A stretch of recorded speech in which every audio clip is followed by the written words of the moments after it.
bonita do Instituto Fastef. Eu sou Eduardo Maciel e nós estamos no nosso curso de neuropsicanálise, uma junção da psicanálise clínica institucional que trabalha com a área subjetiva do ser humano, mais as neurociências, que é a ciência mais avançada que temos atualmente para entender o funcionamento cerebral, a mente humana. E hoje o nosso assunto tá demais. Emoções em neuropsicanálise. Essa, para mim, é uma das aulas mais importantes do nosso curso. Claro que todas as aulas elas são complementares, né? Claro que uma aula vai levando a outra e a gente vai criando assim uma rede de conhecimentos avançados, conhecimentos sobre as neurociências e a psicanálise. Mais particularmente, eu gosto muito de estudar sobre as emoções e essa é a nossa proposta na aula de hoje. Fazendo uma breve introdução, as emoções, elas podem ser compreendidas por uma variedade de componentes e não estão restritas a definições que contemplem somente os aspectos envolvendo a cognição ou sistemas neurofisiológicos ou a influência constitutiva, olha que palavrão, constitutiva do ambiente sociocultural. Trocando em miúdos, as emoções, elas não dependem de um único componente. Elas não dependem de um único fator. As emoções, elas são variadas. Nesse mundo, nesse campo de emoções, nós precisamos entender que tudo isso é construído não só por sistemas neurofisiológicos, não só pela parte fisiológica, anato do ser humano, mas também por influências do ambiente e por influência das pessoas que nós nos relacionamos. No que diz respeito aos sentimentos, diferentemente das emoções, eles se referem a estados afetivos e possuem uma dimensão subjetiva e cognitiva.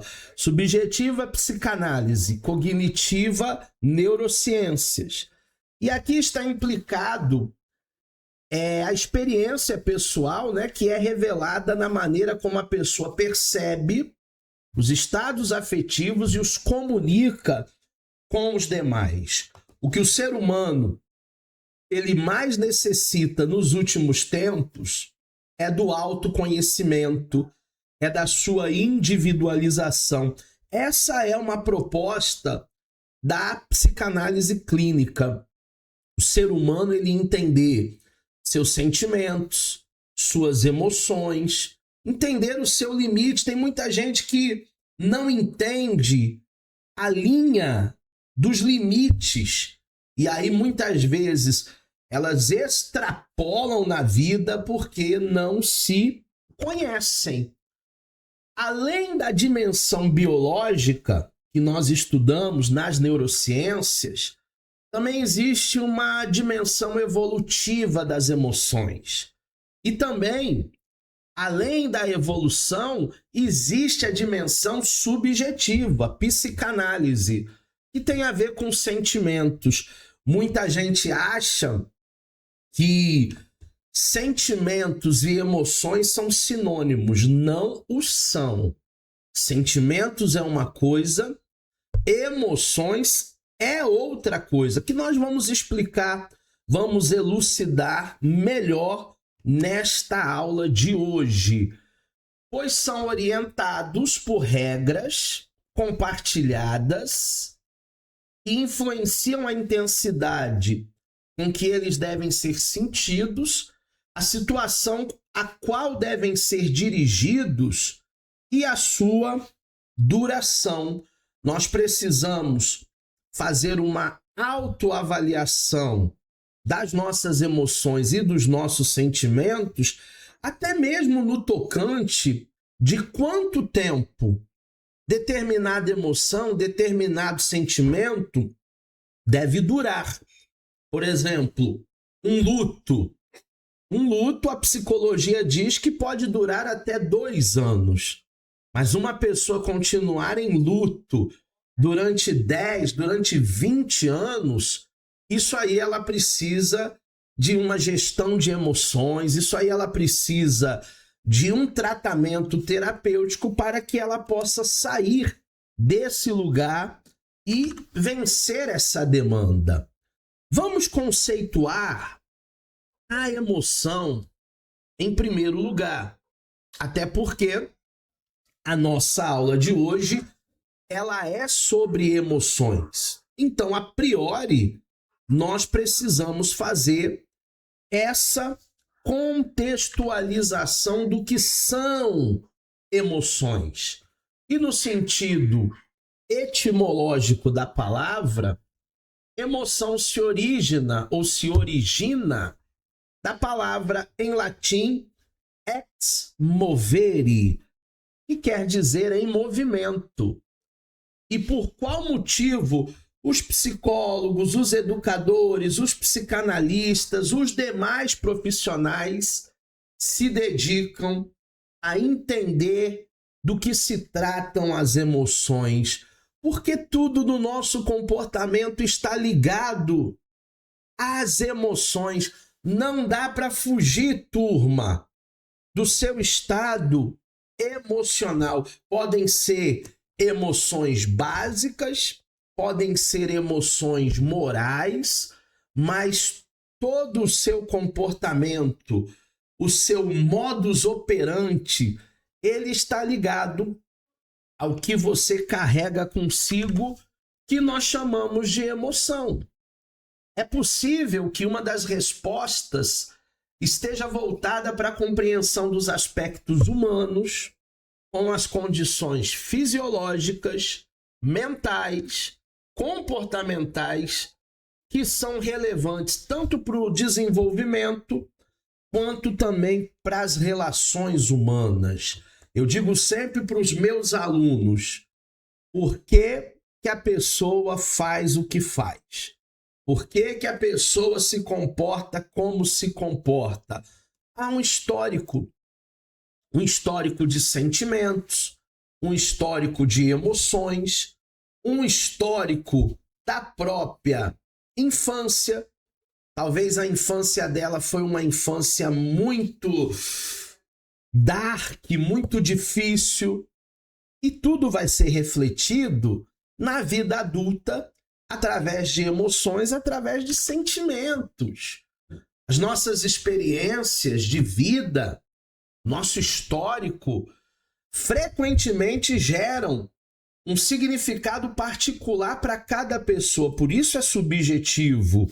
Talvez as emoções que eu tenho sentido no mesmo momento com os meus colegas de trabalho não sejam as mesmas emoções que uma pessoa que trabalha comigo naquele momento, naquela mesma situação, esteja vivendo ou encarando.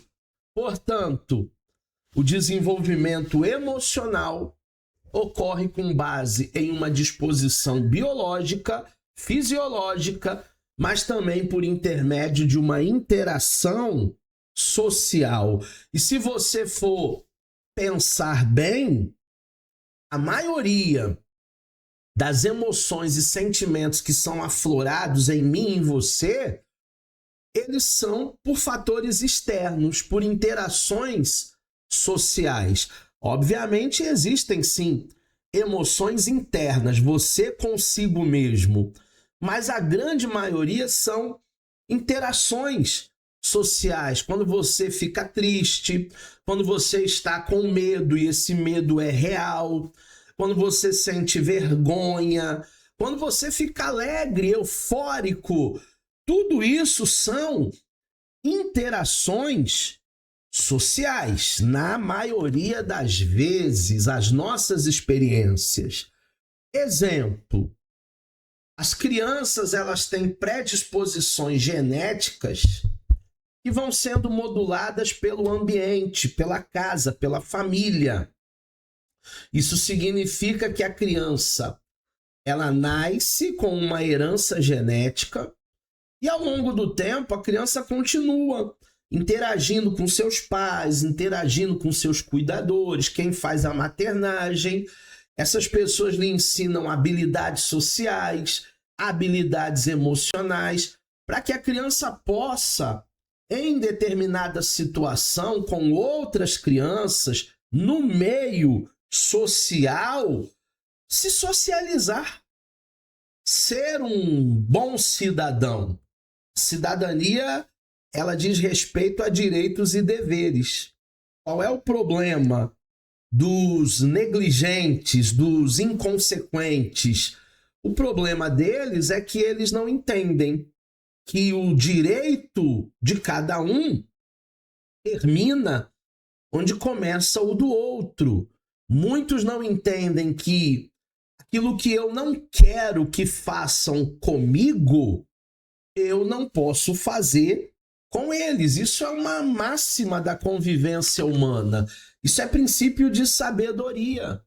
Então acredita-se que o termo emoção que nós estamos trabalhando nessa aula possa ser identificado como algo simples de se entender. Porque no vocabulário usual, nas circunstâncias do dia a dia, é mencionado frequentemente. O passeio foi emocionante. Ai, eu me emocionei muito com aquela música. Ai, a minha mãe, ela é muito emotiva. Então nós temos até uma banalização das emoções, né?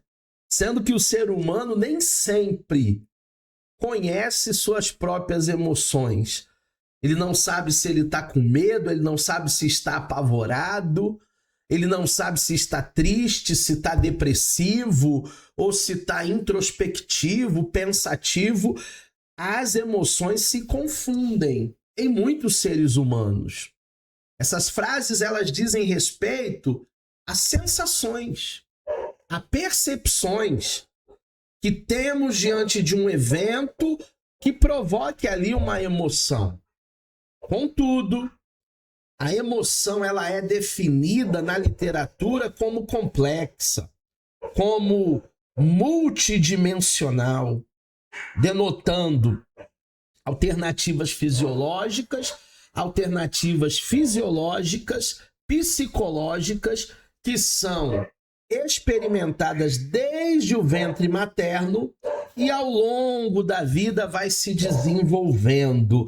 Então as emoções, elas estão aflorando. Nós, desde criancinha, estamos aprendendo a viver, estamos nos desenvolvendo e é nesse desenvolvimento emocional que as emoções elas passam a ser construídas. As emoções elas evoluem ao longo do tempo, porque a criança quando nasce ela é puro id, é puro desejo, mas com a formação do ego e do superego, essas emoções tendem também a se desenvolverem. William James, ele tem um conceito no seu ensaio de 1890 que explica que os indivíduos, primeiramente, percebem um estímulo no ambiente, o que leva a uma reação do organismo e o que leva à percepção desse movimento das vísceras, que seria, então, o próprio sentimento. Segundo o exemplo do William James, nós não correríamos porque sentimos medo, mas sim a gente sente medo e essa é a razão pelo qual nós começamos a correr. Em outras palavras, os elementos psíquicos são manifestados separados. Primeiro, você pensa, aí tem um camarada estranho aí me seguindo. Ele tá muito suspeito. E aí, depois que você percebe isso, numa dicotomia entre cognição e emoção, você reage. Primeiro, você analisa, você pensa, existe um perigo eminente. Perna para que te quero. E aí, então, você dá um comando para o corpo, vamos correr. E aí a mente obedece.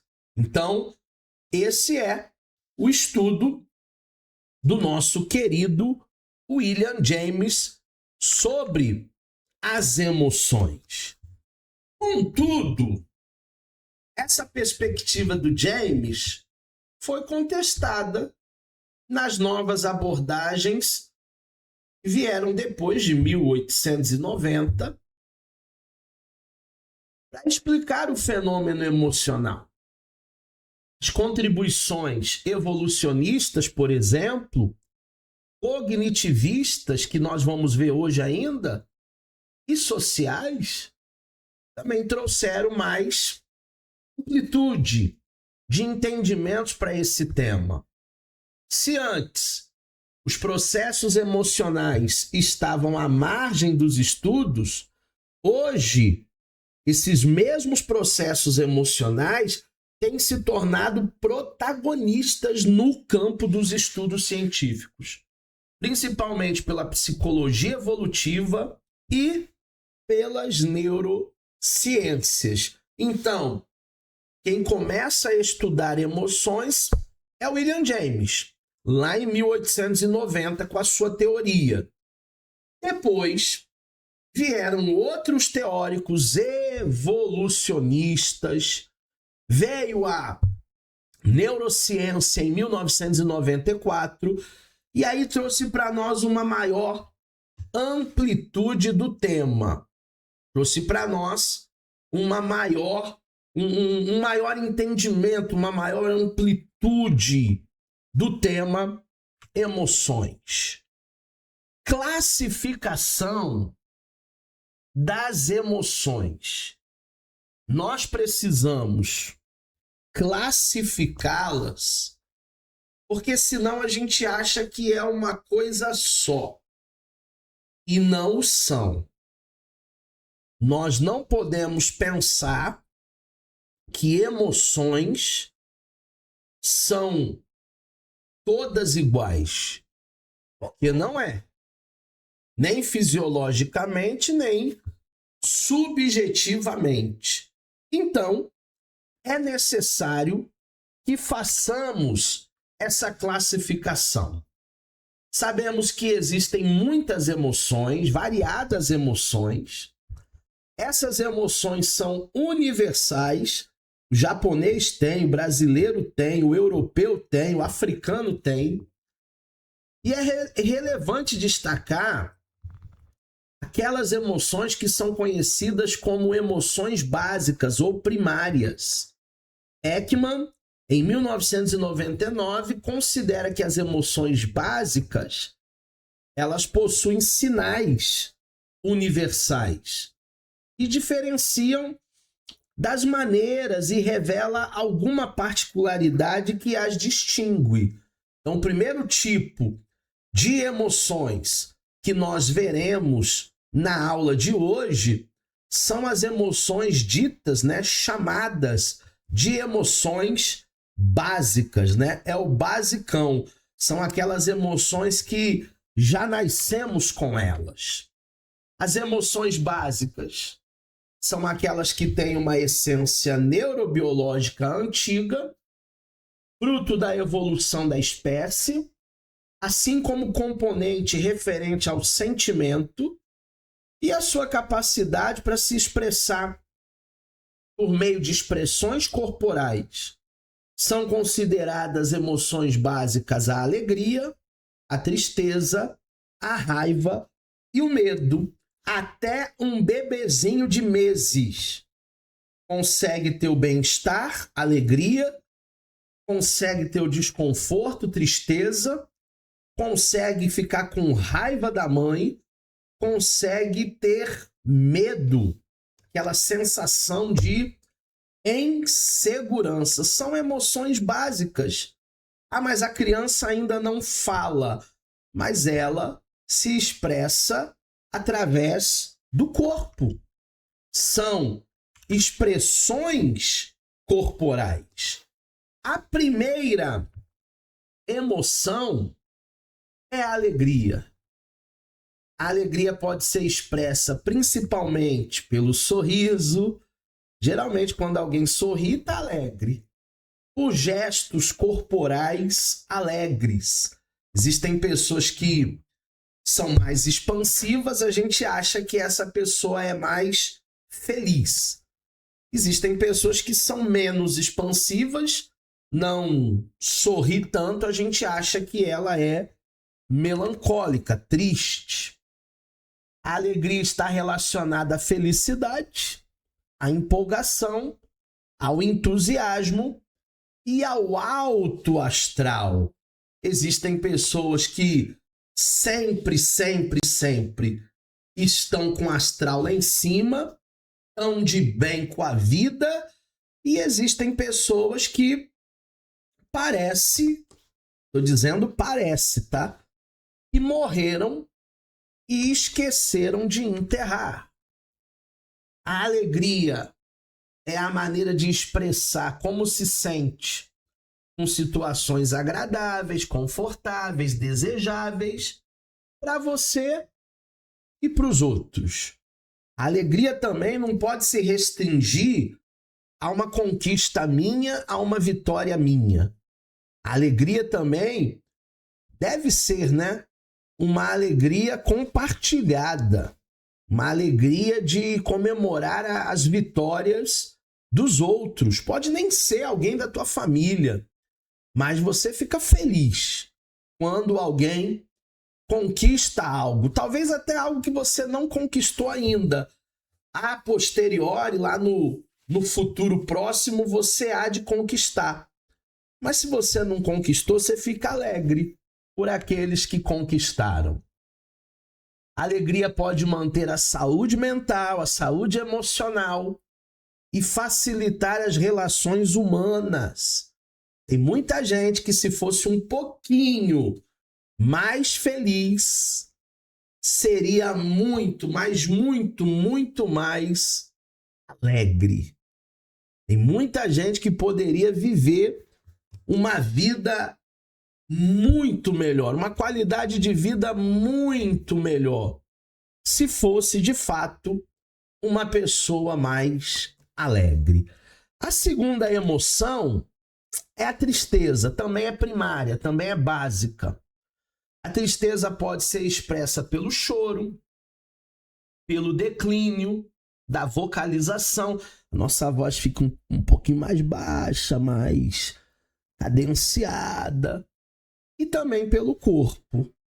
São expressões corporais, vocais e até físicas, como o choro, que podem demonstrar, que podem identificar para nós que alguém está melancólico, alguém está chororô.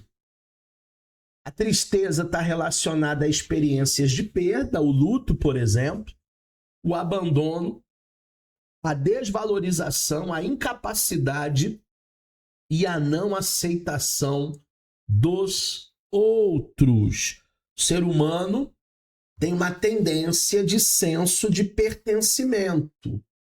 Todos nós queremos pertencer a um grupo, a uma trupe, a uma comunidade, a uma fraternidade. E quando isso não acontece, quando as pessoas não nos aceitam, nós somos tolerados, a gente fica um pouco triste, né? Uma vez eu li uma frase que eu trago para a minha vida. Não fique em lugares aonde você é tolerado. Fique em lugares aonde você é celebrado, admirado. Então, eu tenho levado essa máxima para mim. Se eu vejo que o ambiente não me tolera, pelo meu temperamento, pelas minhas convicções, simplesmente eu não vou frequentar mais esse lugar. A tristeza nos faz refletir sobre as nossas vivências.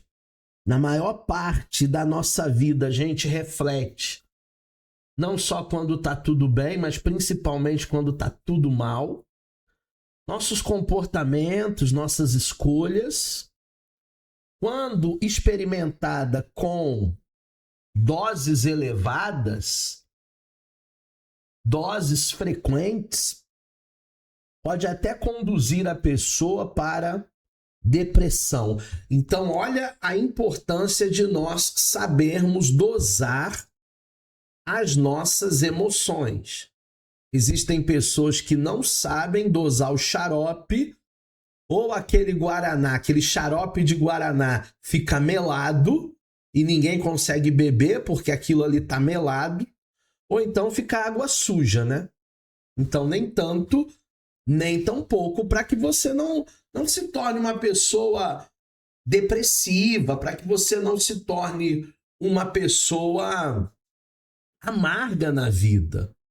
Agora, a tristeza, ela faz parte das emoções humanas até para nossa reflexão, até para o nosso crescimento como pessoa, crescimento mental.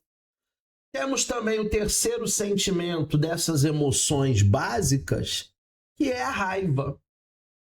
A raiva pode ser expressa de maneira expansiva, com forte vocalização e intensa expressão corporal. Uma pessoa, quando está com raiva, tem gente que tem raiva de tudo e de todos. Tem gente que tem raiva até de quem ela não conhece. Tem gente que tem raiva até da terceira, quarta geração, que nem nasceu ainda. E aí ela expressa isso com a sua voz, com a sua expressão corporal, com o seu comportamento. Uma vez eu atendi um casal, na verdade nem foi nenhum casal não, foi um marido. E esse marido falou assim para mim, olha, a minha esposa parece que estava com um cão no corpo, começou a quebrar a casa toda. E aí eu perguntei para ele, e o que você fez? Eu comecei a quebrar também. Ela quebrava de lá, eu quebrava de cá. E aí eu fiquei pensando, mas isso não é inteligente, né? Porque se naquela briga, naquela discussão, tomados pela raiva, eles quebraram a casa toda, agora ele vai ter que comprar tudo de novo, vai ter que fazer um novo enxoval. A raiva, é possível que a pessoa sinta fúria, irritação e até rancor. É uma maneira de nos protegermos contra quem nos ataca, contra quem nos ofende, ou contra alguém que expressa um sentimento de injustiça. Realmente, nós que temos um senso de justiça muito apurado, nós ficamos com raiva quando a gente vê as injustiças que acontecem nesse mundo. Eu não consigo ficar indiferente, eu não consigo ficar com um olhar neutro. Tem muita gente que consegue, né?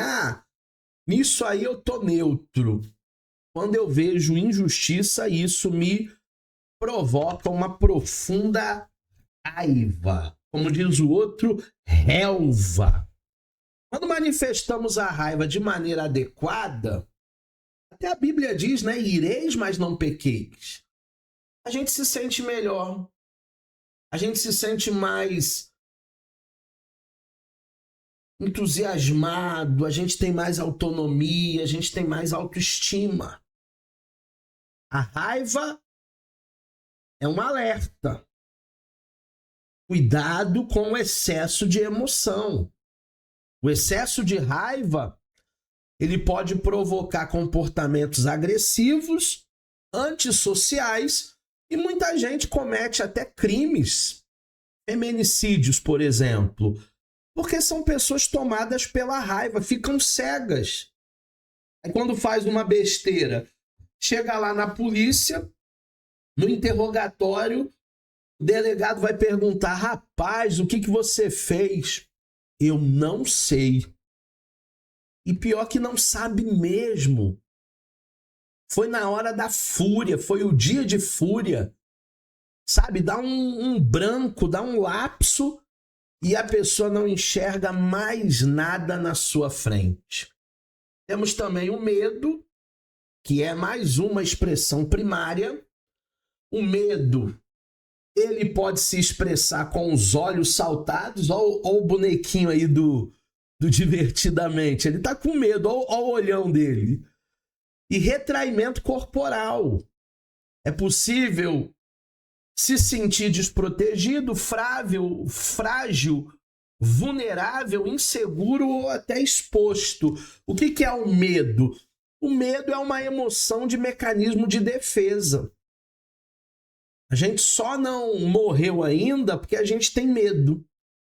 Eu até contei para os alunos na aula presencial dessa disciplina que uma vez eu fui assaltado em São Paulo, na Praça da Sé, porque eu não senti medo. Porque eu estava passando por uma galeria do metrô, ali embaixo da Praça da Sé. A galeria chama-se Anita Garibaldi. Nem sei se existe ainda, faz muito tempo que eu não passo por lá.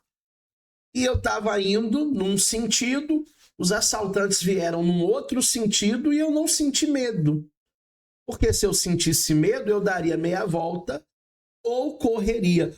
O medo, ele é um mecanismo de defesa que evita muitos incidentes. O medo preserva a tua vida, ativa a nossa capacidade de nos defendermos ou fugirmos.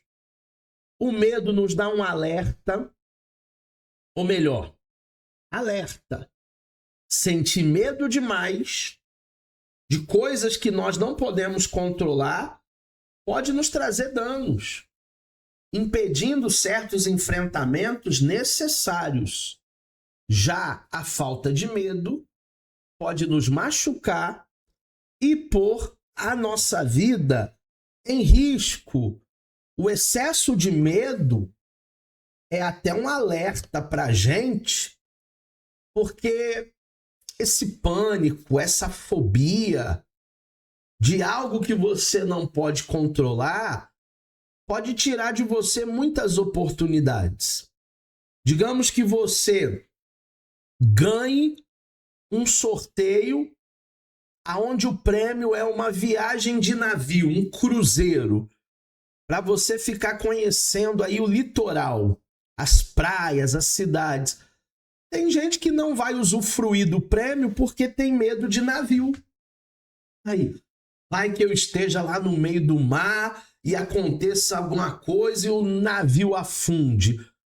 Qual é a chance de um cruzeiro naufragar? Ah, professor, tem chance sim. O senhor não lembra do Titanic? Mas o Titanic foi há mais de 100 anos atrás. Tecnologia, os radares, isso aí mudou muito, muito, muito, muito. Vamos dizer que você receba uma oportunidade de trabalho muito melhor, uma vida, uma qualidade de vida muito satisfatória, só que tem que viajar para um outro país, tem que morar num outro país. Ah, não, tem que andar de avião? Eu não quero. Eu fico aqui mesmo no meu cantinho. Então o alerta é para coisas que nós não podemos controlar. Existem pessoas que acham que podem controlar absolutamente tudo. Não podem. Nós não podemos controlar nem o caminho do Uber, nem o caminho do táxi. Vamos dizer que você esteja indo com seus filhos para um restaurante. Aí não cabe todo mundo, porque a família é grande. Aí metade da família, você, seu marido, vai num Uber, ou no táxi, e a outra metade, seus filhos, vai no outro Uber, no outro táxi. Tem pessoas que, se chegarem primeiro no restaurante e os filhos demorarem 10 minutos depois para chegar, tem mãe que entra em pânico. Ai, meu Deus, sequestraram meus filhos. E agora? Vão ligar daqui a pouco pedindo resgate. E a mente vai produzindo um bocado de conteúdo não racional, só porque o Uber pegou um outro caminho, só porque ele pegou todos os sinais fechados, só porque teve um engarrafamento, talvez um engarrafamento logo depois que você passou. Acontece. Nós precisamos também aprender a controlar os nossos medos. O segundo tipo de emoções são o que nós chamamos de emoções morais. Agora que nós já aprendemos as emoções básicas, tristeza, alegria, medo e raiva, é relevante mencionarmos também as emoções morais.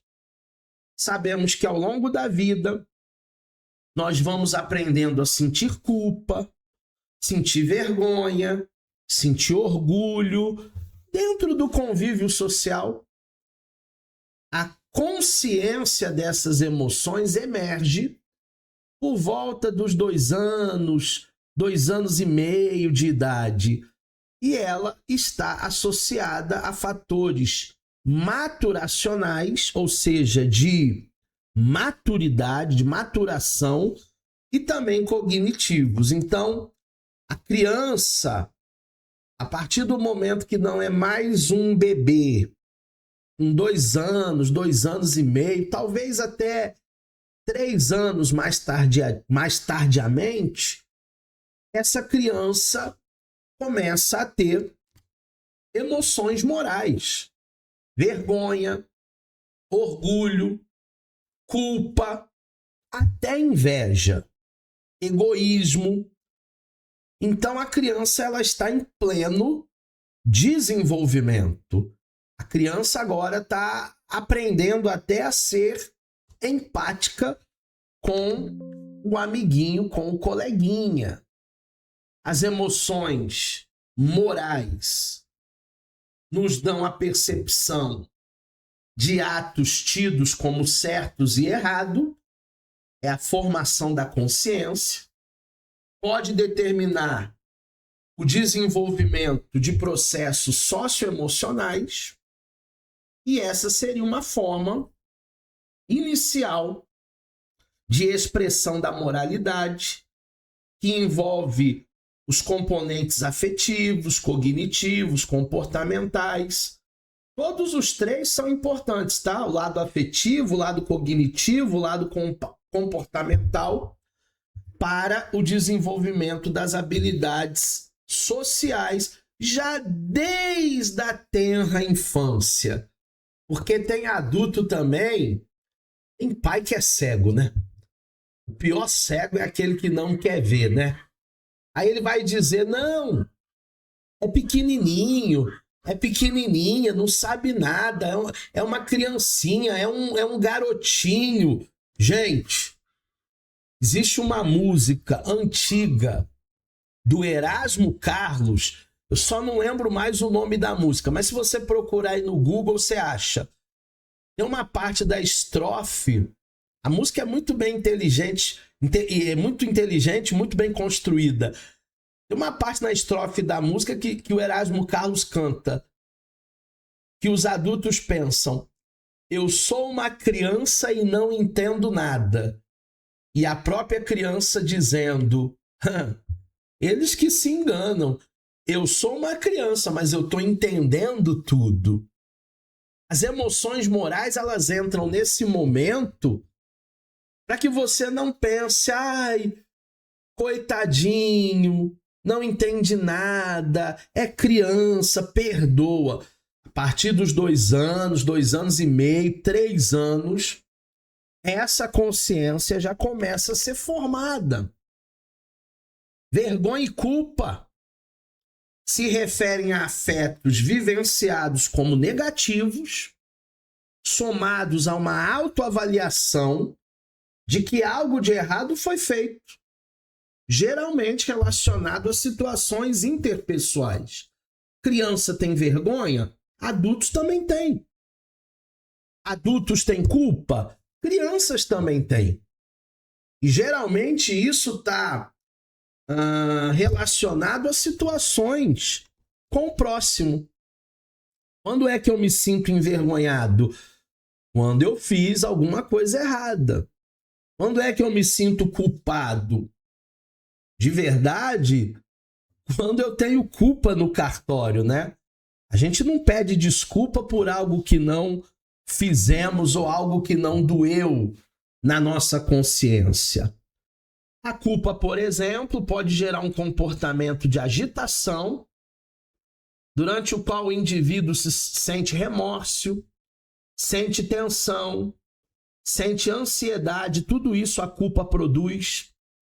E necessidade de reparação de algum comportamento percebido como violação moral.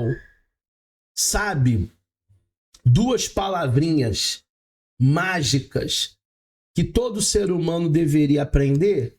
Me perdoe. Me desculpa. Me excedi, falei demais, fiquei nervoso, fiz uma trairagem. A culpabilidade é uma coisa ruim para se viver, para se carregar. Vergonha, dentro dos sentimentos morais, envolve o desamparo, influenciado na avaliação negativa que o indivíduo pode fazer de si mesmo. Por isso ele está envergonhado.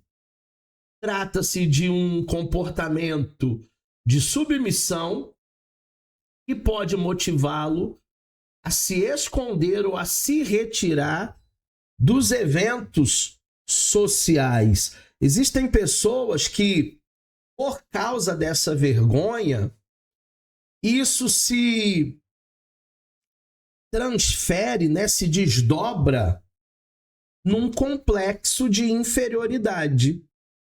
Então, existem pessoas que, durante toda a vida dela, principalmente na infância, os cuidadores disseram: você não vai conseguir nada na vida, você não vai ter sucesso, você é isso, você é aquilo.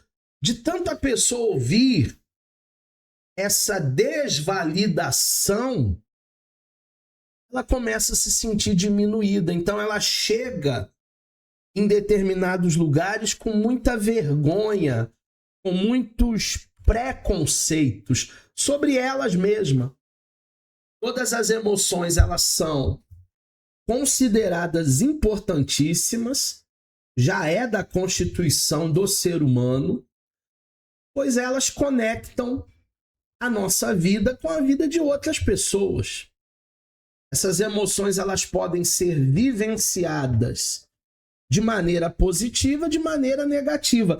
Depende o que você vai fazer com essas emoções. Tem gente que vai tirar lições de culpabilidade, de vergonha, e não mais vai fazer aquilo com ninguém. Agora outros, né? Como diz o senso popular, né? O senso comum, é sem vergonha. Está sempre aprontando alguma coisa. Parece que não muda, parece que não quer mudar. E podem até ser adaptativas, não ao contexto social ou sociocultural, mas às expectativas do ambiente, tais como a nossa casa, aonde estudamos, aonde trabalhamos. A gente vai lidar com pessoas das mais variadas índoles, e essas pessoas, elas também têm as suas emoções. Talvez você diga para alguém lá no ambiente de trabalho: ó, não mexe comigo hoje não, porque hoje eu não tô bom. Mas será que essas pessoas também, elas não têm o direito de não estarem bem naquele dia? Porque nós olhamos muito para o nosso próprio umbigo, né?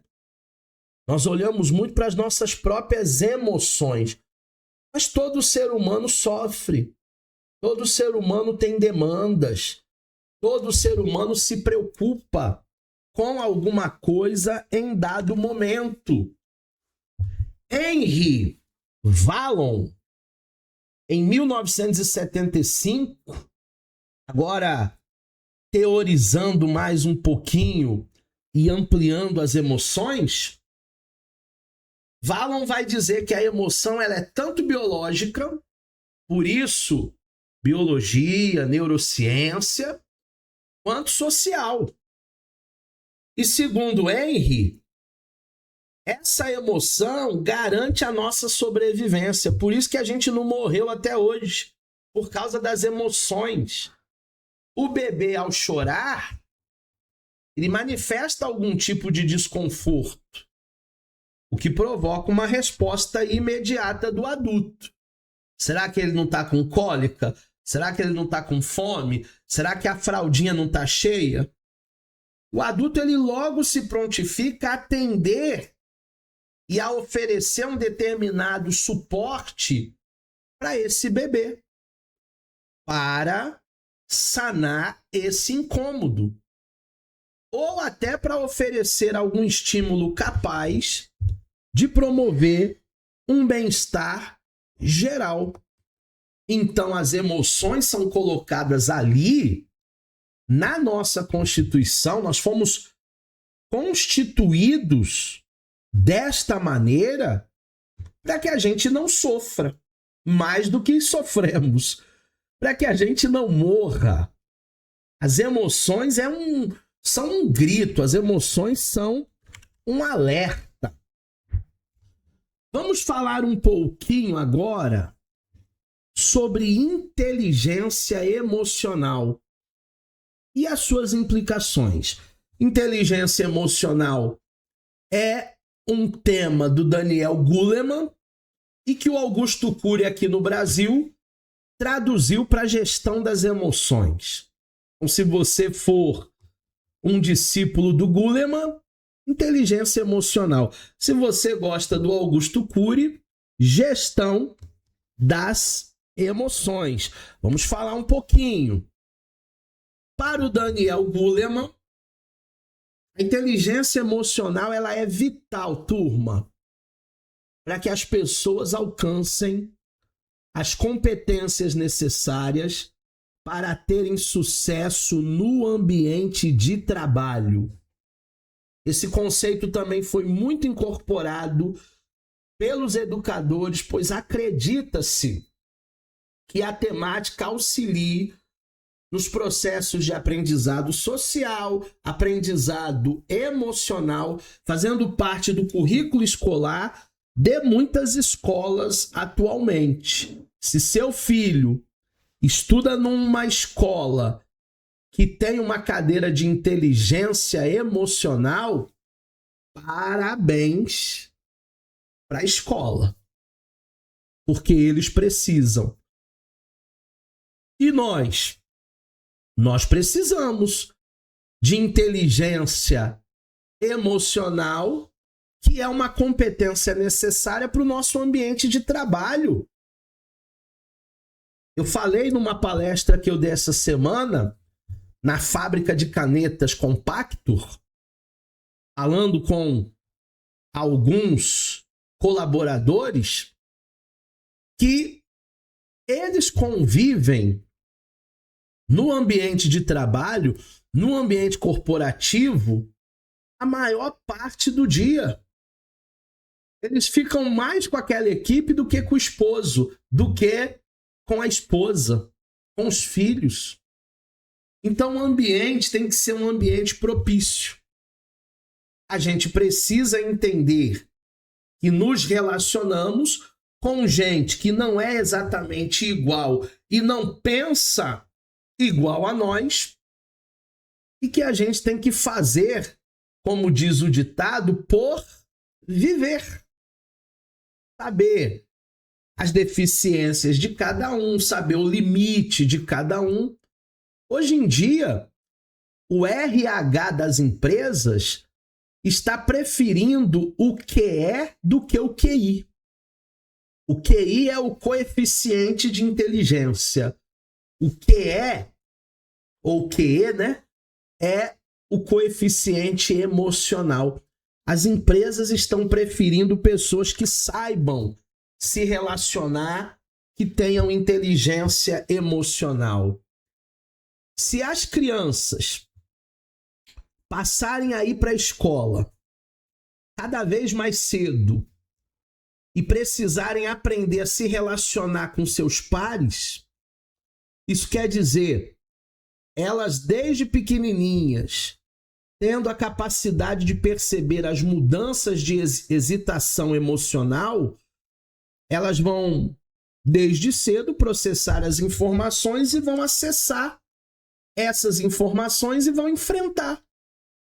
Por que hoje nós estamos vivendo numa geração frágil, comparada à geração dos nossos pais, à geração dos nossos avós? Por que hoje essa geração é uma geração frágil? Porque eles não têm inteligência emocional nenhuma. Tem jovem aí que está trabalhando 3 meses numa empresa e parece que está no final de carreira, parece que está trabalhando lá 40 anos, parece que está se aposentando. Falta para essa geração estímulos, entender as suas emoções. E os adultos? Não só as crianças, mas os adultos também precisam desenvolver habilidades para lidar com as suas próprias emoções, para lidar com as demais pessoas. Tem gente de todo tipo, tem gente de toda cor. É importante para o bem da convivência social. Tem gente de toda preferência afetiva. E também pode lidar com os desafios gerais que podem ocorrer em qualquer circunstância ao longo da vida. A nossa vida é feita de desafios. Quem não está disposto a enfrentar os desafios, pede para descer, pede para sair. Igual o Capitão Nascimento lá no Tropa de Elite 1, pede para sair. Porque nossa vida, turma, ela é feita por desafios. Parece que quando você termina um desafio, vence, já tem outro desafio proposto para você. E é o nosso momento de vencermos, é o nosso momento de lutarmos, é o nosso momento de ter inteligência emocional. Vamos falar também sobre sentimentos. Como eu disse no início da aula, existem muitas pessoas que acreditam que sentimentos são a mesma coisa que emoções. Não. Emoção é uma coisa, sentimentos é outra coisa. E é importante nós entendermos para fazer essa diferenciação. Vamos definir os sentimentos. Os sentimentos é a experiência mental que nós temos daquilo que está ocorrendo no corpo. É um mundo que se segue após a experiência emocional. Ainda que seja muito rapidamente, em milissegundos, as emoções elas são visíveis ao corpo. Já os sentimentos, não. Nós o temos sem que eles sejam diretamente acessíveis ao outro que nos observa. Por isso, o sentimento pode ser disfarçado, enquanto a emoção não. Então, o que diferencia, para que você não pense que sentimentos e emoção sejam sinônimos, é que a emoção ela não pode ser disfarçada. Quando você está com raiva, as pessoas elas sabem que você está com raiva. Quando você está alegre, as pessoas elas sabem que você está alegre. A emoção não dá para disfarçar. Já o sentimento dá. Por exemplo, inveja. Inveja é um sentimento. E eu não sei de verdade as pessoas que andam comigo, trabalham comigo, convivem comigo, eu não sei o que se passa no coração delas, eu não sei o sentimento delas. Talvez ela está comigo, mas tem uma inveja muito grande. William James, em 2008, ele vai afirmar que primeiro se percebe o estímulo, e esse estímulo desencadeia uma reação no nosso organismo. Essa percepção de movimento das vísceras seria então o próprio movimento, o próprio sentimento. Os sentimentos emergem das mais variadas reações homeostáticas para a regulação do corpo e traduzem o estado da vida na linguagem do espírito. Então, o sentimento é uma espécie de ponte, tá? Daquilo que eu estou sentindo, daquilo que eu estou emocionado na minha psique, só de maneira didática, tá? A emoção da minha psique e aquilo sendo transformado numa linguagem no meu espírito, na minha alma, uma decodificação. O Piaget, ele vai explicar que o indivíduo, por interesse, e todo ser humano tem interesse de alguma coisa, ele é guiado por um sentimento que pode frear uma ação considerada socialmente reprovável. Diante dessa lógica, quando alguém deixa de roubar por medo de ser preso, ele pode estar seguindo o interesse pessoal, dirigindo por uma emoção acompanhada de um sentimento que reflete o medo. Então, por que existem pessoas que não cometem crimes? Não é porque o caráter dela é bom. Ela não comete crime porque ela tem uma emoção chamada medo. E aquela emoção chamada medo, ao ser refletida em um sentimento, diz assim: se eu fizer coisa errada, eu vou ter problemas com a justiça. Eu vou me dar mal. E eu tenho família, eu tenho filhos, eu vou ser privado da minha liberdade. Não quero isso. E as pessoas assim acabam tendo esse sentimento de repulsa, acabam tendo esse sentimento de que não vale a pena. O sentimento, ele é uma consequência, então, da emoção, com particularidades mais duradouras. A emoção é mais efêmera, o sentimento, ele dura mais.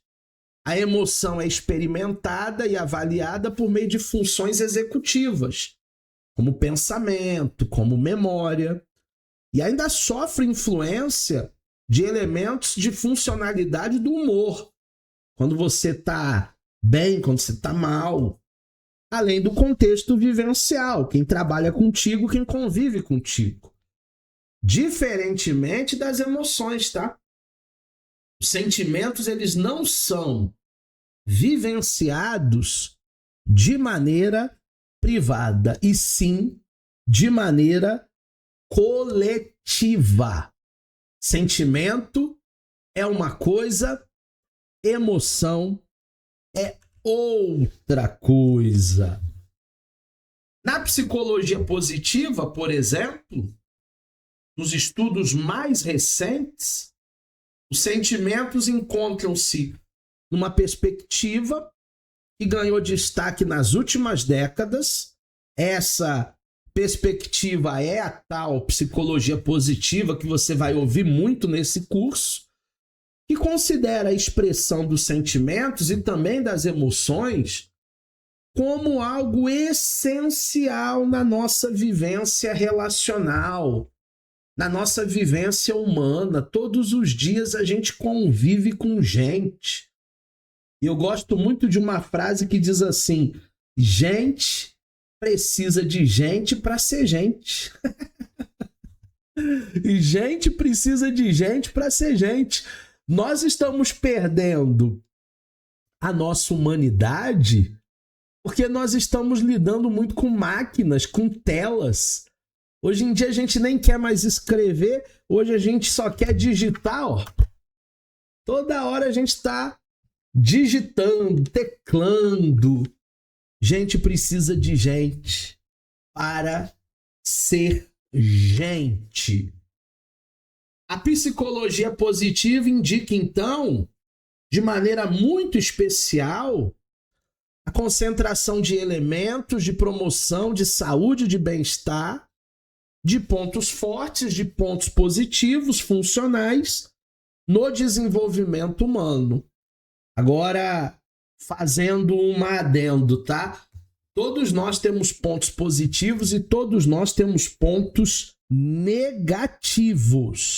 Vale salientar que todos os aspectos integrantes do ser humano, sejam eles funcionais ou não, mostram-se relevantes para compreendermos os fatores de saúde e de adaptação ao meio, além das relações frente a episódios emocionais, das relações sociais que o indivíduo encontra ao longo da vida. Então, todavia, porém, entretanto, vou falar um clichê aqui, tá? Não me levem a mal, mas eu vou falar um clichê. A vida é uma caixinha de surpresas. Existem coisas que vão acontecer e são imprevistos. E a gente vai ter que saber lidar com esses imprevistos, esses precalços. Aqui é muito interessante porque eu fiz para vocês um quadro ilustrando as emoções e os sentimentos. Tem na sua apostila, tem no seu material didático. Emoções básicas: alegria, tristeza, raiva e medo. Emoções morais a partir de 2 anos e meio, 3 aninhos. Culpa, vergonha e orgulho. Humilhação também. E sentimentos: indignação, quando a gente vê uma injustiça. Esgotamento, burnout. Elevação, orgulho. Receio.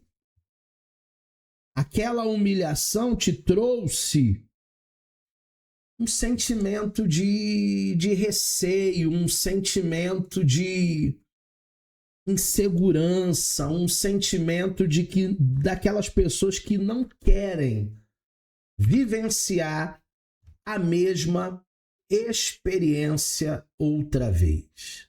As emoções e suas expressões. Todas as emoções que o ser humano sente, tudo aquilo que nós sentimos, nós expressamos. Esse tema ele é de grande valia, as emoções e suas expressões, para que você entenda de fato, para que você entenda bem exatamente, né? Deixa eu voltar aqui o slide, agora voltei. Para que você entenda exatamente o que significa, né? Cada emoção e cada expressão. As emoções e suas expressões em uma perspectiva psicológica. O que a emoção representa? Ela representa uma dimensão essencial na natureza humana. Ela é parte da herança filogenética que conta a história da evolução de uma espécie ou de qualquer outro grupo, no nosso caso, a espécie humana, e da adaptação da espécie no seu ambiente físico e no seu ambiente social, porque a gente sabe que tudo altera, tudo afeta. dependendo do nicho de desenvolvimento em que experimentam particularidades das crenças dos cuidadores, os costumes, as rotinas de cuidado. O indivíduo precisa responder às circunstâncias que o cercam, vivenciando muitos episódios emocionais inerentes ao seu desenvolvimento. Então, o ambiente, o lugar aonde nós nos desenvolvemos, pode ser que afete o nosso crescimento, a nossa formação, a nossa maturação, a nossa maturidade.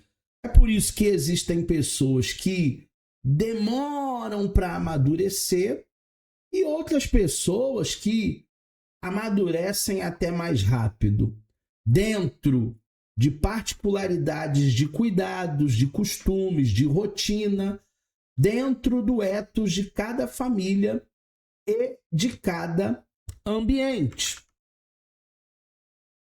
A psicologia evolucionista, ela explica que os comportamentos relacionados a emoções revelam que, dentre outros aspectos, a proteção contra os rivais predadores, no que diz respeito à obtenção de alimento, ou na procura de parceiros sexuais, ou no cuidado com a prole, as emoções possuem ainda uma relevante função na comunicação interpessoal, evidenciada por pistas nas expressões faciais, vocais e corporais. Então, turma, tudo reflete no nosso comportamento as demandas das emoções.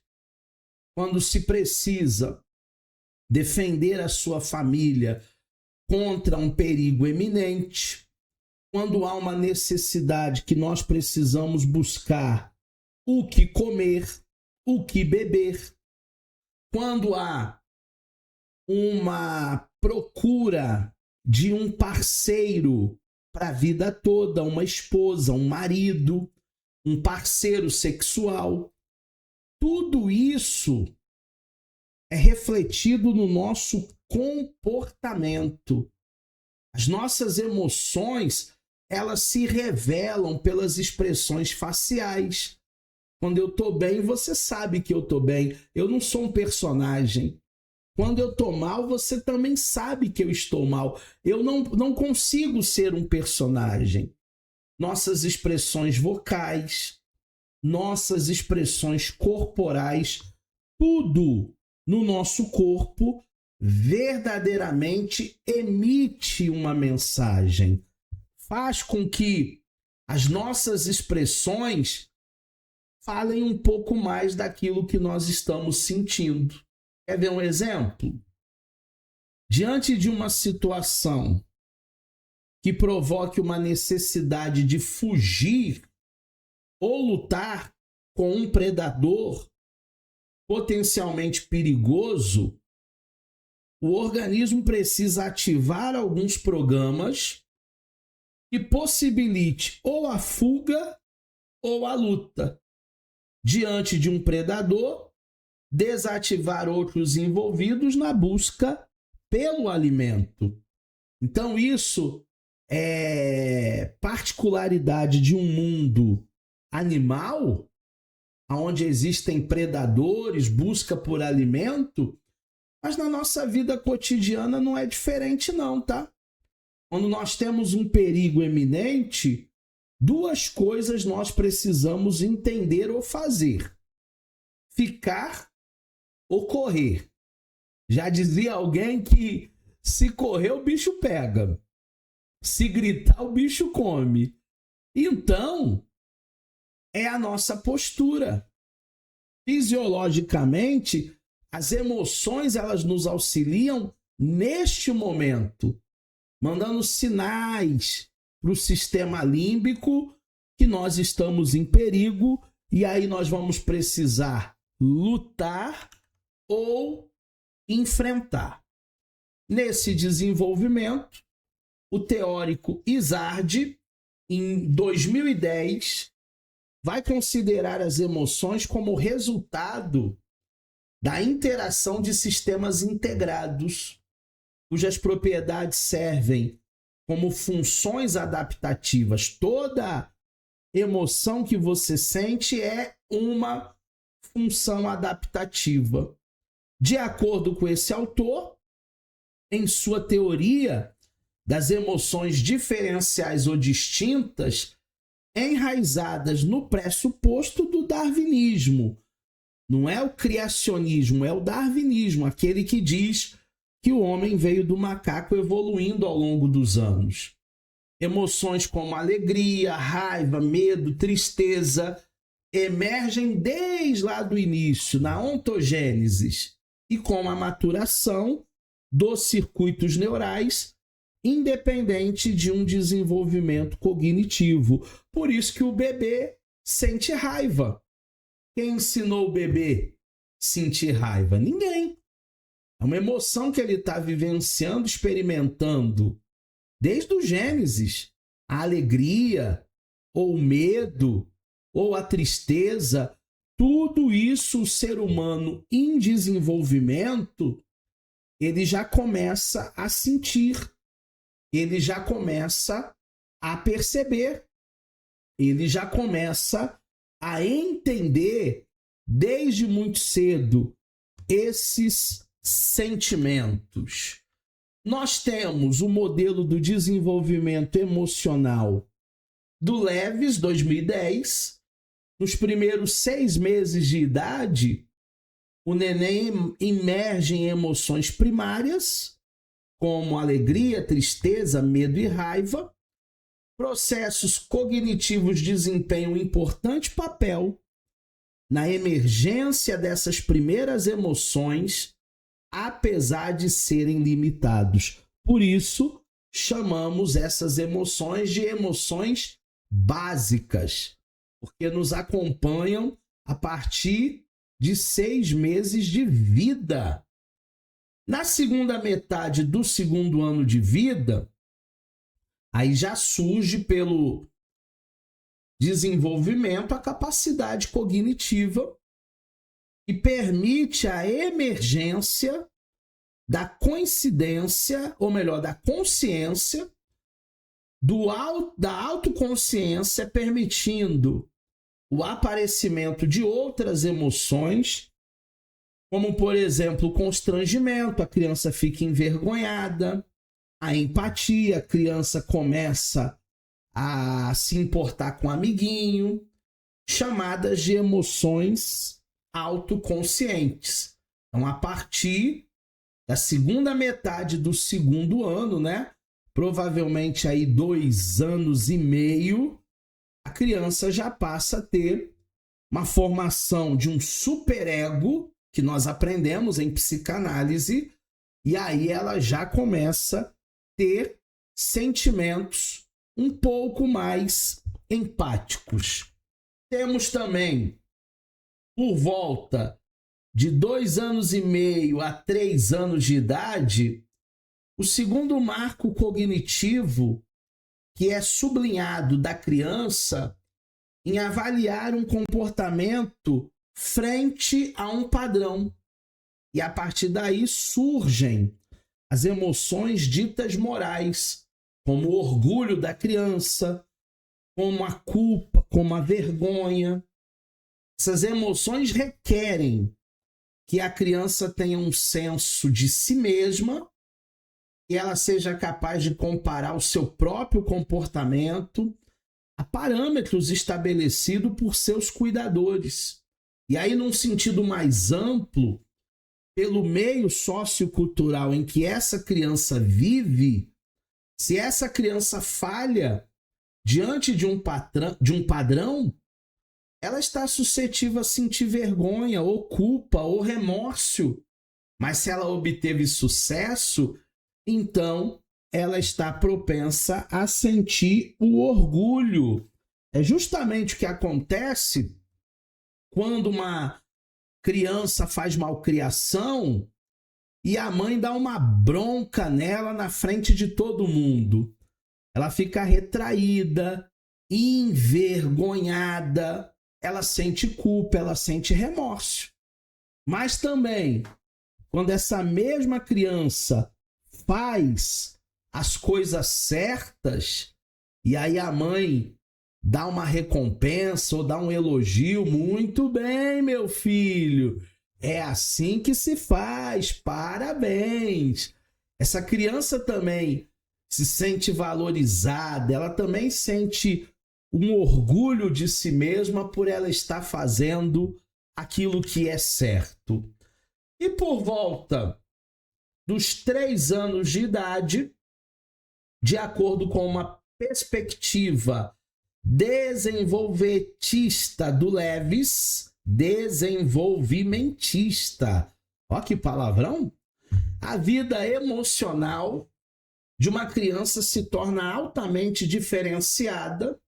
É nessa fase que a criança terá atingido um sistema emocional elaborado e complexo, e a vida emocional dos 3 anos de idade continuará a ser elaborada e vai ser expandida e estruturada de maneira básica, necessária para essa expansão já ter sido consolidada. Então, a partir dos 3 anos, 3 anos e meio, essa criança ela já vai ter o que nós chamamos de um superego. Agora, essa criança não vai ser apenas o id, eu quero agora, e se não me der, eu me atiro no chão, eu grito, eu faço show. Não. Essa criança já tem uma mínima noção, a partir dos 3, 4 anos, do que é certo e daquilo que é errado. Os estudos de neurociência, que é a nossa área, porque nós estamos estudando neuropsicanálise, têm merecido atenção nesta área das emoções, tem destacado esses fenômenos intimamente relacionados a vários processos mentais, outros processos mentais, que fazem parte de uma grande arquitetura da mente humana. Ledoux compreende a emoção e cognição como funções mentais, funções interativas, que funcionam em um espaço psíquico neural. Então, essas emoções que o indivíduo, desde muito cedo, carrega em si, são emoções que funcionam dentro de um espaço psíquico, dentro de uma área neural. Aqueles que já estudaram fisiologia comigo, aqueles que já estudaram toda a questão da neuroanatofisiologia, já entende cada uma dessas áreas. Se você, porventura, ainda não estudou essa disciplina, como a nossa grade ela é sempre circular, neuroanatofisiologia, vai ser muito bom para você ter a noção exata destas áreas neurais, desse espaço psíquico que nós estamos falando. As pessoas podem tanto validar, permitir e compreender as emoções positivamente, como também elas podem inibir, rejeitar certas vivências emocionais. Geralmente, o que nós evitamos? Aquilo que não é agradável, aquele passado que foi um passado muito dark, foi um passado muito triste para nós. Então, a gente evita essas lembranças. Agora, aquilo que é positivo, a gente gosta de lembrar, a gente tira fotografias, de vez em quando a gente visita as fotografias antigas. Há sistemas culturais e pensam que determinadas emoções, como por exemplo a raiva e a tristeza, devem ser inibidas, devem ser excluídas. Mas espera aí, não faz parte da natureza humana? Não faz parte do desenvolvimento humano? Por que então cargas d'água, em algum momento da sua vida, você e eu não podemos nos sentir tristes? Em algum momento da nossa vida, a gente não pode sentir raiva? Está aí, na sua constituição humana. Todo mundo em algum momento vai sentir isso. Todavia, tais emoções são tão importantes como a alegria. O medo é um mecanismo de defesa. O orgulho, não no sentido pejorativo, é um orgulho de ter filhos bons, de ter construído algo na vida. Todas essas emoções têm motivo de serem expressas, de serem sentidas. O que deve orientar é a maneira de lidar com cada uma delas, né? O problema não é sentir a emoção. O problema é como você vai administrar essa emoção, ou seja, o que você vai fazer com essa emoção. Há pessoas, por exemplo, que acabam se perdendo na raiva. Naquele dia de fúria, ela extrapola, ela mete os pés pelas mãos e ela tem que agradecer se ela não for presa num dia de fúria. Abordagens cognitivistas também é um outro assunto que eu quero comentar com vocês, porque é um assunto extremamente importante, é um assunto extremamente intrigante. Não discorda totalmente da origem evolutiva, da influência das alterações fisiológicas, porém, ela destaca a avaliação da situação como principal característica da emoção. Tal avaliação se refere a uma atividade cognitiva, consciente ou inconsciente, por parte do indivíduo. Então, o que o pessoal da abordagem cognitivista estão dizendo? Que nós temos o poder de avaliar se aquelas emoções devem ou não fazer sentido, deixar aquilo aflorar em nossas vidas. Nós podemos fazer uma avaliação se aquela emoção é uma coisa boa ou se aquela emoção é uma coisa ruim, é uma coisa má. O luto, por exemplo, é um estado de tristeza, de perda. Só que a gente não pode viver em luto. Nós sentimos aquele baque, daquela perda, daquele momento triste. Só que nós precisamos entender que a vida também continua e de maneira racional, cognitiva, nós avaliamos até quando nós estaremos em luto.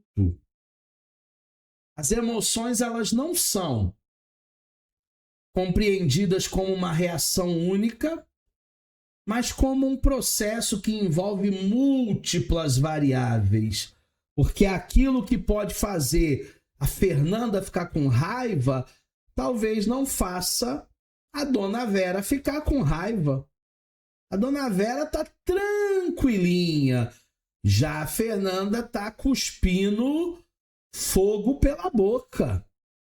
Devemos entendê-las em uma condição complexa, momentânea, que podem emergir nas experiências afetivas, provocando alterações no funcionamento fisiológico, tua parte orgânica, tua parte química e psicológica, tuas emoções, teus pensamentos.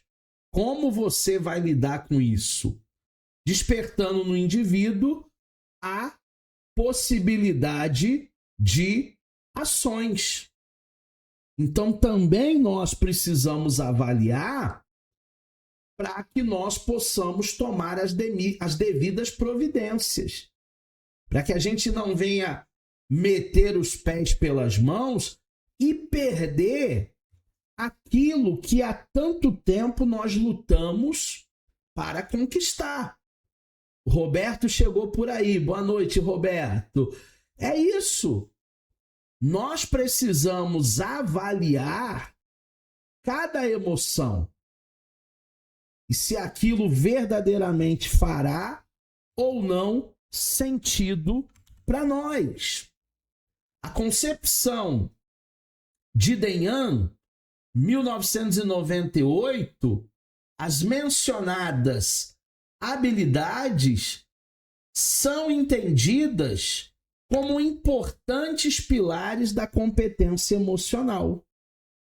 Em primeiro lugar, Denham vai falar das expressões que dizem respeito a gestos não verbais, demonstração de envolvimento empático, saber demonstrar emoções autoconscientes e expressar um estado emocional que pode até ser diferente do que esteja ocorrendo internamente. É o que nós chamamos de gestão das emoções. Eu posso estar vivendo aqui um turbilhão de emoções, mas eu preciso gerir para que eu não venha perder aquilo que eu conquistei. Por exemplo, no local de trabalho, se você é uma pessoa que pensa que pode bater de frente com tudo e com todos, você não vai parar em emprego nenhum. Porque você não segura a tua onda. Porque você quer brigar com o superior, com o patrão, com o gerente, até com o presidente. Ah, mas eu sou assim, pronto, falei. Eu não tenho papa na língua. Precisamos gerir nossas emoções. Precisamos ter inteligência nessas expressões. Também temos, em segundo lugar, a compreensão emocional, implicando em discernimento do próprio estado emocional, das suas demandas pessoais, das demais pessoas também, bem como saber utilizar o vocabulário das emoções de maneira apropriada. Você precisa ter essa compreensão emocional, esse discernimento para ler as pessoas. E quando você lê as expressões corporais de alguém, você sabe, pelo menos se você convive com aquela pessoa, se ela está bem, se ela está mal, se é momento para uma conversa, se não é momento para uma conversa. Você sabe exatamente como agir, você sabe exatamente como falar, porque você se utiliza do vocabulário das emoções de maneira apropriada. Você não é aquele, como diz algum carioca aí, que come o angu que der. Não. Você é uma pessoa racional. Você é uma pessoa inteligente. E em terceiro lugar, a regulação emocional. Roberto, Fernanda, Vera. Regulação emocional está relacionada ao indivíduo saber lidar com situações emocionais adversas, conseguir utilizar de maneira adequada estratégias para se autorregular. Eu não estou dizendo para vocês que eu sou um anjo, um anjinho, e eu não me estresso, eu não fico com raiva, e não tem dia que dá vontade de matar um, tem dia que dá vontade de matar 2, 3, mas eu preciso me autorregular. Eu preciso ter estratégias no momento de adversidade, no momento difícil, para que as minhas emoções, elas sejam emoções autorreguladas, para que eu não coloque tudo a perder. Resumindo, expressão emocional é a habilidade relacionada à capacidade de expressarmos a nossa emoção na face. Quando você está bem, você está bem. Quando você está mal, você está mal. Na vocalização, geralmente a nossa voz fica um pouquinho mais baixa, um pouquinho mais borocochô. E nos gestos corporais. Eu acho que ninguém deve viver uma vida de simulações. Eu acho que ninguém deve viver uma vida de mentira, de engano. Eu acho que você deve ser você em todo momento. E as pessoas que caminham com você, que convivem com você, elas precisam entender isso.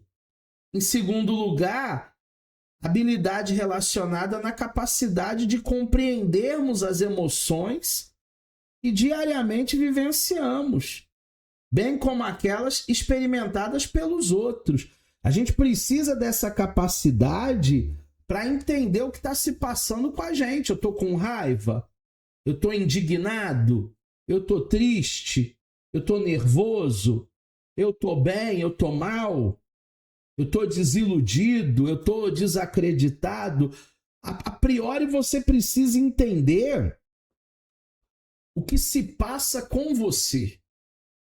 E você entendendo o que acontece com você, o que se passa com você, você vai ter condições de poder ajudar as outras pessoas, até ler as outras pessoas e entender o que elas estão vivendo. Regulação emocional, habilidade relacionada à nossa capacidade de gerenciarmos as nossas emoções, aquilo que é vivido positivamente, para você não ficar muito eufórico, ou negativamente, para você não deprimir, adaptando, por exemplo, a sua intensidade. Porque se nós vivemos uma vida equilibrada, nem tanto, nem tão pouco. Eu não vou me exceder nem na tristeza, nem na alegria, nem na euforia, nem no momento down, momento depressivo. Eu vou saber estabelecer verdadeiramente esses limites, esse bom senso. Talvez o que falta muito para as pessoas que convivem com você é o bom senso. Se todo mundo tiver um pouquinho de bom senso, a gente vai viver uma vida muito melhor. Essa importância da regulação emocional é uma estratégia. E ao longo da ontogênese, durante o ciclo de vida, o ciclo vital, essa habilidade de regulação emocional, ela se desenvolve, a gente vai crescendo, amadurecendo, considerando nossas experiências individuais ao contexto de interação que temos no trabalho, na escola, na faculdade, na vizinhança, dentro de casa, como pontua o teórico Ponciano. A autora explica que a habilidade ou a capacidade de regulação emocional é alcançada tendo em vista as seguintes características do processo emocional. Primeira, varia de processos automáticos inconscientes a processos controlados conscientes. Uma coisa é você não saber o que está vivendo. Outra coisa é você trazer luz para aquilo que você está vivenciando, para aquilo que você está passando e entender por A mais B que dá para viver uma vida muito melhor. Tem efeitos em processos geradores de emoção. Então, esses efeitos, eles podem ser os mais variados possíveis, os mais diversos possíveis. Porque cada emoção gera um determinado efeito. Toda emoção traz um efeito. Pode ser intrínseco, aquilo que acontece dentro de você, de dentro para fora, e pode ser extrínseco, de fora para dentro. Pode ser com foco nas emoções, considerando suas valências, considerando o seu dia a dia, considerando se vai valer a pena. Tem momentos, não sei você, né? Talvez você não, mas tem momentos que eu fico engasgado. Mas aí eu vou avaliar. Vai valer a pena eu falar tudo o que eu quero falar? Vai valer a pena eu esbravejar, eu brigar? Vai valer a pena? Às vezes eu só vou gastar a minha energia e não vou resolver absolutamente nada, Roberto. Nada, Dona Vera. Nada, Fernanda. Então, todavia, porém, entretanto, avalie suas emoções se são válidas ou se não são válidas, para que você não perca a razão, para que você não perca a fé, para que você não perca o melhor.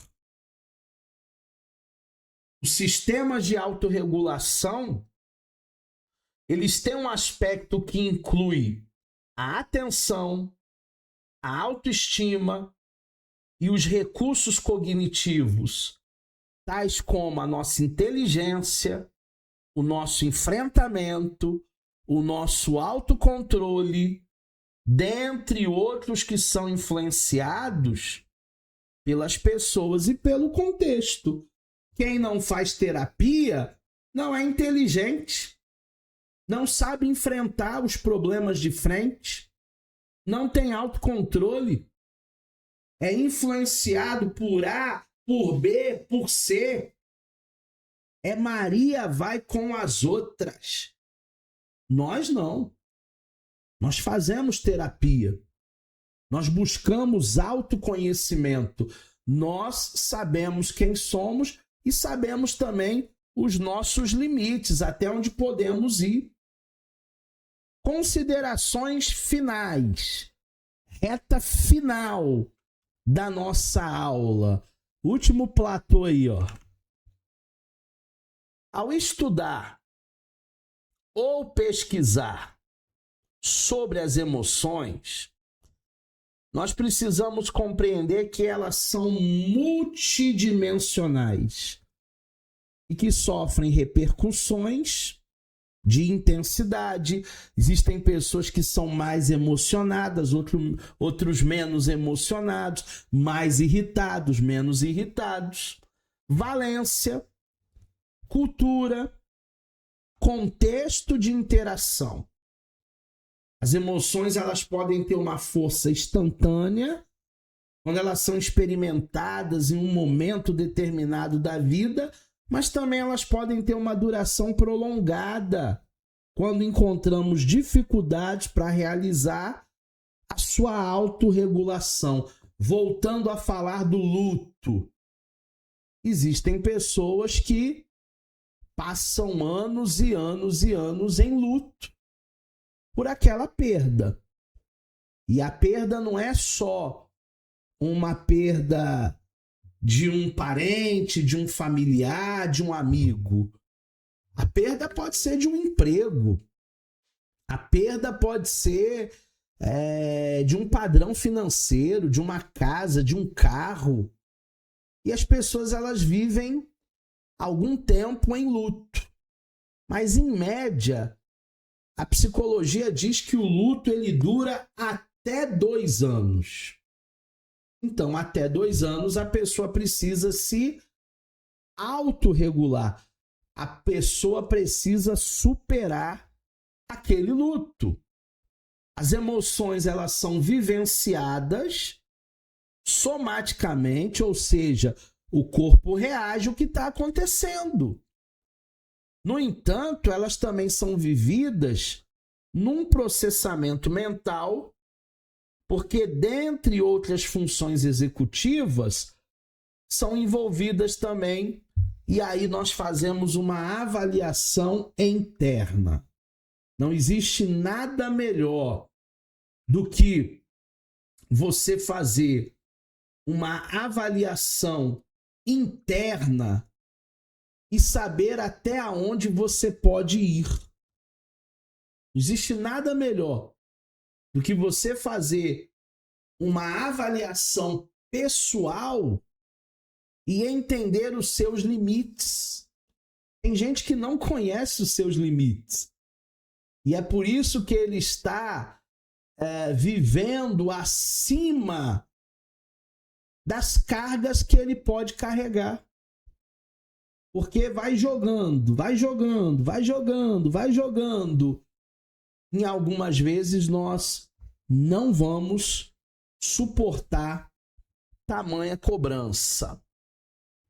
As emoções, elas transcorrem em um plano evolucionista, vai evoluindo, pois se adaptam de acordo com as circunstâncias do ambiente em que nós vivemos e do tempo que nós vivemos. Parece que quando a gente fica mais velho, a nossa paciência começa a ficar um pouco menor. Mas também situações sociais, pessoas que te cercam, porque ocorre uma construção entre os grupos de interação do indivíduo. Há uma importância muito grande de você andar com pessoas boas, pessoas tranquilas, pessoas zen, pessoas da paz. Porque pessoas da paz transmitem paz. Pessoas confusas trazem confusões. Pessoas irritadas trazem irritações. Pessoas negativas trazem uma carga muito pesada. Então, além das relações entre os cuidadores e as crianças, aqueles que formam, aqueles que fazem maternagem, nós sabemos que em qualquer idade, mesmo não mais crianças, o indivíduo experimenta emoções, reagindo e se utilizando de várias estratégias, influenciado por múltiplos aspectos, a depender do contexto e da cultura que ele está inserido. Há uma necessidade, muitas vezes, de um choque de cultura. Há uma necessidade, algumas vezes, de respirar outros ares. Há uma necessidade de mudança. Por mais que pareça que a mudança, num primeiro momento, seja desconfortável, eu acho que as mudanças, elas são para o nosso crescimento. Esteja aberto a mudanças. Aqui está o meu Instagram.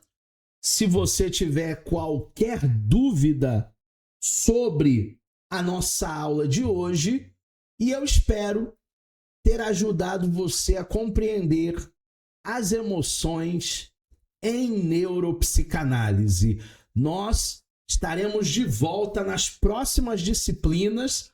Continue no portal FASTEF, continue no grupo de alunos, dá uma boa lida na apostila para que você esteja apto para responder o nosso teste, para responder a nossa avaliação. Ficamos por aqui e até uma próxima oportunidade.